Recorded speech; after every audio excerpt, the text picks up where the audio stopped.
संगम स्नान करें या रोज कल्पवास में गंगा स्नान करें, तो 3 मुद्राएं हैं जो सरस्वती के लिए, माँ यमुना के लिए और माँ गंगा के लिए उपयोग करी जाती हैं जल में खड़े होकर के। एक, अगर आपको मेरे हाथ दिखाई दे रहे हों, तो माँ सरस्वती के लिए जो मुद्रा का उपयोग किया जाता है, उसमें सबसे छोटी उंगली इस प्रकार रखते हुए अपने अंगुष्ठ को अपनी अनामिका से लगाकर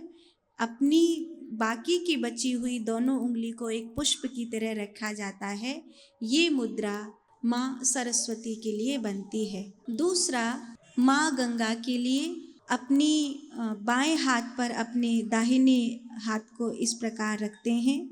हथेली आकाश की ओर, ज्ञान मुद्रा लगाकर अपनी प्रथम उंगली और अंगुष्ठ को इस प्रकार छुपाकर माँ को इस प्रकार दिखाना, ये माँ गंगा के लिए मुद्रा होती है। अगर आपको मेरे हाथ दिखाई दे रहे, माँ सरस्वती के लिए ये हाथ ऐसे रखे जाते हैं, अपने अंगुष्ठ को ऐसे मिलाकर अपने बाएं हाथ पर अपने दाहिने हाथ को इस प्रकार रखते हैं, हथेली आकाश की ओर रहती है, दोनों अंगुष्ठ को इस प्रकार मिलाते हैं और ये माँ सरस्वती को प्रणाम करने की होती है। अगर जल में खड़े होकर ये तीनों मुद्राएं कर लेते हैं, तो हम चाहे यमुना में स्नान कर रहे हैं या गंगा में स्नान कर रहे हैं, हमें तीनों नदी स्नान के लिए भाव प्राप्त हो जाता है।